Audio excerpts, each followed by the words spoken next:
Friend, आज हम कक्षा 11 एक्सरसाइज 6.2 का प्रश्न संख्या 1 करेंगे, जिसमें आपसे दो घटनाओं के विषय में बात की जाएगी कि कौन कौन सी दो घटनाएं परस्पर अपवर्जी होंगी तथा कौन सी दो घटनाएं परस्पर से निशेष घटनाएं होंगी। तो एक्सरसाइज 6.2 का जो पहला क्वेश्चन है उसमें कहा गया है कि अगर आप एक पासा फेंका जाता है तो एक पासे को फेंकने पर उसके जो कुल परिणाम होते हैं, जिसे हम सैंपल स्पेस कहते हैं, प्रतिदर समिष्ट एस, प्रतिदर समिष्ट एस क्या होगा, 1 2 3 4 5 6, ये पासे पर ये 6 अंक आ सकते हैं। इसमें दो घटनाएं बनाई गई हैं, जिसमें घटना ई है पासे पर संख्या 6 आना, अथा घटना पर जब पासे पर अंक 4 आएगा तो कितने संभावित परिणाम हो सकते हैं। तो घटना ई के अनुकूल क्या परिणाम है, 4 केवल एक ही बार आ सकता है, इसलिए घटना ई के अनुकूल परिणाम ये हो गया। घटना एफ बताई गई है कि पासे पर सम संख्या आना। पासे पर सम संख्या आने का मतलब है कि या तो 2 आए या 4 आए या 6 आए। तो घटना एफ के अनुकूल परिणाम क्या होगा, घटना एफ के 3 अनुकूल परिणाम होंगे, या तो 2 आएगा या 4 आएगा या 6 आएगा। तो घटना ई तथा एफ परस्पर अपवर्जी होंगी, परस्पर एक्सक्लूसिव होंगी। ये दोनों घटनाएं परस्पर एक्सक्लूसिव होंगी यदि इन दोनों घटनाओं ई और एफ के बीच इंटरसेक्शन क्या हो जाए, फाई हो जाए। इसलिए कहा है कि यदि घटना ई और एफ के बीच इंटरसेक्शन निकालें और वो क्या हो, फाई हो।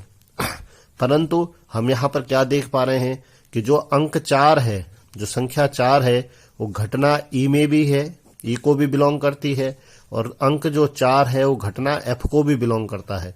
इसलिए इन दोनों घटनाओं में ई और एफ में यदि हम इंटरसेक्शन निकालें तो वो फाई नहीं बल्कि कितना आएगा, 4 आएगा, क्योंकि यहाँ पर दोनों में कॉमन क्या है, 4 है। अब क्योंकि यहाँ पर घटना ई और एफ का इंटरसेक्शन फाई नहीं है, इसलिए ये घटना ई और एफ क्या होंगी, परस्पर अपवर्जी होंगी।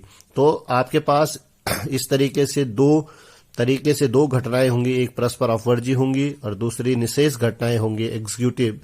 तो आपको इन तरीके के सवालों को कैसे करना है, इसमें से आपने क्या करना है कि सबसे पहले जैसे घटना ई आपने बनानी है, घटना एफ बनानी है, और उन दोनों घटनाओं में इंटरसेक्शन निकालना है। अगर उन दोनों घटनाओं में इंटरसेक्शन फाई आता है तो वो दोनों घटनाएं परस्पर अपवर्जी कहलाएंगी।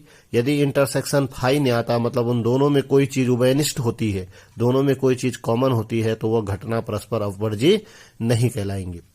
इसी तरीके से आप निशेष घटनाओं के लिए क्या करेंगे, जो माना आपके पास कोई प्रतिदर्श, कोई सैंपल स्पेस में आपके पास घटना E1, E2, E3, En तक है। माना आपने किसी प्रतिदर्श समिष्ट में En घटनाएं हैं और इन En घटनाओं का अगर आप यूनियन निकालें, मतलब E1 का यूनियन E2 से E3, E4 E1 निकालें और वो आपका सैंपल स्पेस बन जाए। यदि आप दो घटनाओं का क्या निकालें, यूनियन निकालें, या दो से अधिक घटनाओं का यूनियन निकालें और वो क्या बन जाए, आपका सैंपल स्पेस बन जाए। सैंपल स्पेस मतलब आपका प्रतिदर्श समिष्ट बन जाए, तो ऐसी घटनाएं क्या कहलाती हैं, निशेष घटनाएं कहलाती हैं, एग्जीक्यूटिव इवेंट्स कहलाते हैं, एक्सक्लूसिव इवेंट कहलाते हैं। धन्यवाद।